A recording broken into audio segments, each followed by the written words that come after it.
अगर आप एक ऑप्शंस ट्रेडर हो तो आपने एक चीज तो नोटिस करी होगी, मार्केट हमेशा ट्रेंड में नहीं रहता। मोस्टली मार्केट साइडवेज या फिर थोड़ा बहुत बुलिश या फिर बेरिश बायसनेस के साथ चलता है। और इस तरह के मार्केट कंडीशन के लिए एक बहुत ही यूनिक ऑप्शन स्ट्रैटेजी है जो आज हम इस वीडियो में डिस्कस करने वाले हैं। तो गाइज आज के इस वीडियो में हम बात करने वाले हैं जेड लिजर्ड ऑप्शन स्ट्रैटेजी के बारे में। इसको आपको कब यूज करना चाहिए, ये एग्जैक्टली में होता क्या है, इसका पे ऑफ कैसा दिखता है और कौन से मार्केट कंडीशंस में इसको यूज करना चाहिए ताकि आपको अच्छे प्रॉफिट्स हो पाए, ये सारी बातें हम करने वाले हैं इस वीडियो के अंदर। तो इस वीडियो को एंड तक जरूर देखिएगा।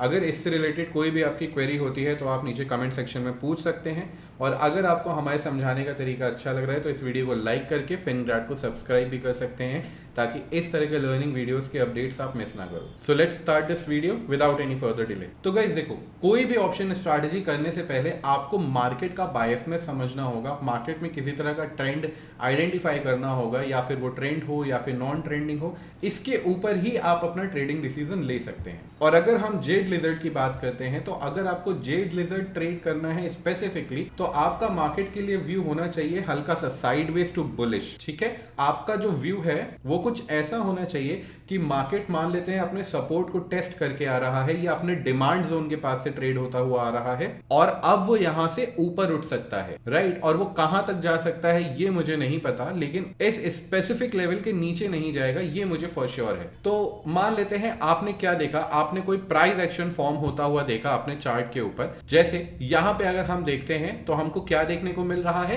प्राइस एक चैनल में फॉर्म हो रहा है, राइट। प्राइस एक चैनल में चल रहा है जहां पे ये लोअर लो, फिर हायर हाई, फिर हायर लो, फिर हायर हाई और फिर हायर हाई बना रहा है।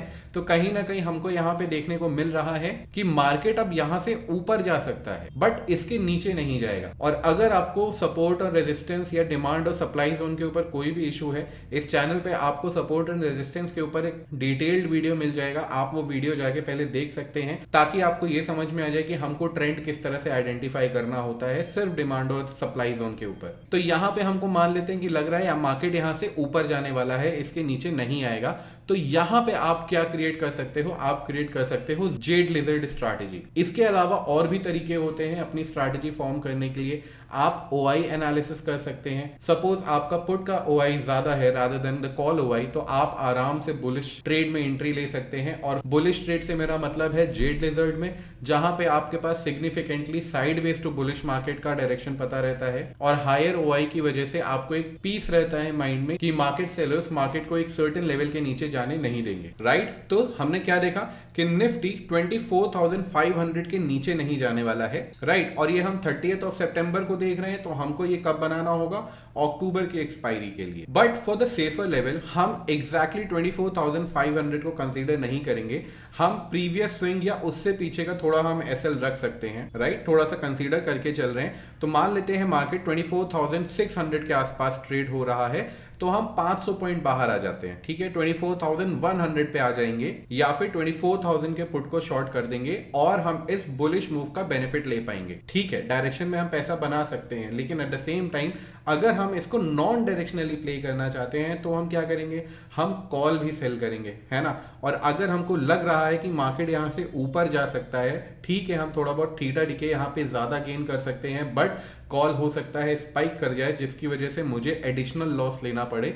इसलिए हम यहाँ पे जेड लिजर्ड का यूज करेंगे सो दैट मार्केट ऊपर अगर जाता भी है तो मुझे लॉस ना हो, या फिर अगर हो रहा है तो बहुत ही मिनिमम लॉस हो। लेकिन एक चीज याद रखिएगा, मैं सर्टेन हूं कि मार्केट इसके नीचे नहीं जाएगा, तभी मैं यहाँ पे जेड लिजर्ड को इनिशिएट करूंगा। तो हम इस ट्रेड को ऐसे सेटअप करेंगे कि मार्केट अगर रेंज में रह गया तो हम मैक्सिमम प्रॉफिट ले पाए, और अगर हमारी रेंज से बाहर भी चला जाए तो हम कोई पैसा लूज ना करें। तो यहाँ पे हम क्या करने वाले थे, हम मंथली एक्सपायरी लेने वाले हैं अक्टूबर का, और 24,100 हम क्या करने वाले हैं, सेल, राइट। यहां पे हम क्या देख रहे हैं कि हमने क्या किया, 24,100 हमने सेल कर दिया, जो 24,600 जो स्पॉट अभी चल रहा था उससे 500 पॉइंट्स दूर है, राइट। जो मैक्सिमम क्रेडिट हमने गेन किया है प्रीमियम को सेल करके वो है अराउंड 5,400 रुपीज का। मतलब टोटल क्रेडिट हमें जो मिला है वो 72 रुपीज का मिला है। दैट मीन्स कि मार्केट अगर इसके ऊपर रह जाता है तो आपको ये पूरा 5,400 का प्रॉफिट होगा। बट क्योंकि हमने यहाँ पे नेकेड पुट सेल किया है, तो अगर मार्केट यहाँ से नीचे आ जाता है, कोई गैप डाउन हो जाता है, कोई सर्किट लग जाता है, तो आपको यहाँ पे एक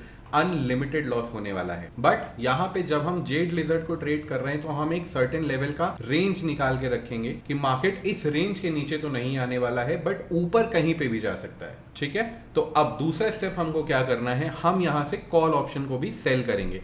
तो कौन सा कॉल ऑप्शन हम सेल करने वाले हैं, हमें यहाँ पे चेक करना है कि मार्केट ने रेजिस्टेंस कहाँ पे लिया। जैसे अगर हम देखेंगे प्रीवियस स्विंग था 25,100, उसके ऊपर था 25,300, तो इस जोन को कहीं ना कहीं हम अपना रेजिस्टेंस बना लेते हैं कि मार्केट इसके ऊपर नहीं जाएगा। राइट, तो हम क्या करने वाले हैं, 25,400 के लेवल या 25,300 200 हम अपने हिसाब से सेल कर देते हैं, क्योंकि हम अभी श्योर नहीं है, अभी ये जो आगे की कैंडल्स हैं ये अभी बनी नहीं है। राइट, तो हम क्या करेंगे, हम यहाँ पे 25,400 के आसपास की कॉल्स को सेल कर देंगे। 25,300 चलो हम यहाँ पे कर देते हैं शॉर्ट। राइट, तो ये एक स्ट्रैंगल बन गया। अब हम क्या देख रहे हैं कि ऊपर जाने की तो लिमिट हमें दिख नहीं रही है, तो हमको फेयर ऊपर है, तो हम अपना जो कॉल का लेग हमने शॉर्ट किया है उससे बाहर जाके हम एक लेग बाय कर लेंगे। एक तरीके से कॉल स्प्रेड हम बना लेंगे, ताकि मार्केट अगर ऊपर निकल के जाता है हमको यहाँ पे ज्यादा पेन देखने को ना मिले। राइट, अब this is the trade that we are going to deploy, और यहाँ पे भी हमको मैक्सिमम एसएल और टारगेट अगर हम ये दोनों डिफाइन करके चले तो हमको एक बेटर ट्रेड मिल सकता है एंट्री और एग्जिट के मामले में।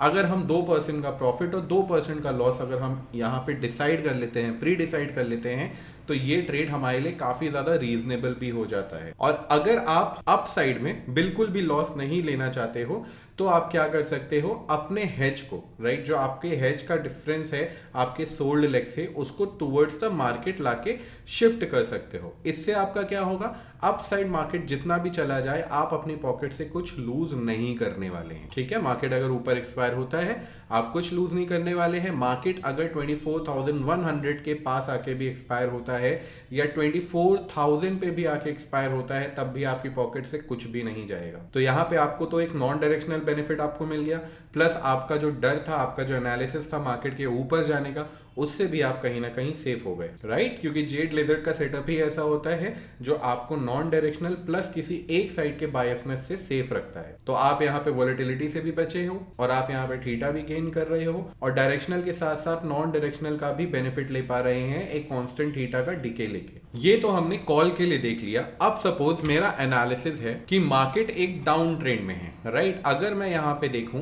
कि मार्केट एक डाउन ट्रेंड में है, एक फॉलिंग वेज फॉर्म कर रहा है, मार्केट नीचे जा रहा है, राइट, और मुझे यहां से दिख रहा है कि मार्केट 23,800 के लेवल से नीचे रहने वाला है। राइट, तो मैं क्या करूंगा, मैं यहां पे शॉर्ट की एंट्री बनाऊंगा और सेल करूंगा कॉल को। राइट, और एसएल क्या रखूंगा, अपने प्रीवियस स्विंग हाई को। राइट, यहाँ पे हायर हाई है, फिर हायर लो है, फिर लोअर हाई है, और फिर मार्केट इसके नीचे जाके एक लोअर लो ही बनाएगा। तो अगर मुझे दिख रहा है कि मार्केट यहां से नीचे जा सकता है, if my analysis says so, but there can be certain chances कि मार्केट रेंज में भी रह जाए, तो हम क्या करेंगे, हम यहां से एक रिवर्स जेड लिजर्ड बनाएंगे। मतलब कि जेड लिजर्ड जो अभी हमने बुलिश डायरेक्शन के हिसाब से बनाया, अब हम उसको बेरिश डायरेक्शन के, बेरिश सेंटीमेंट के हिसाब से बनाएंगे। जैसे आप देख रहे हो 5 फेब का दिन है, तो हम इसको फेब के एक्सपायरी के लिए ट्रेड करेंगे।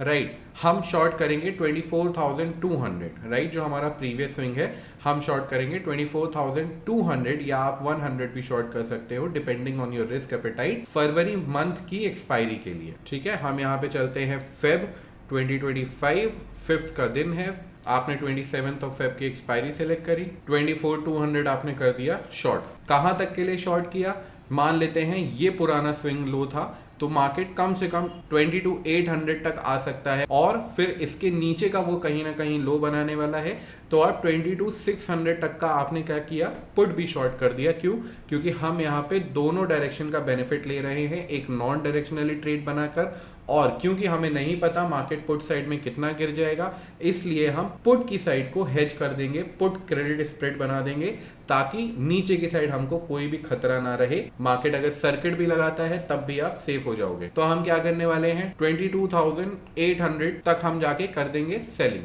राइट, हमने इसको कर दिया सेल, और हम आगे जाके एक हेज बाय करने वाले हैं। ताकि डाउन साइड में हमको कोई स्पेसिफिक रिस्क ना रहे।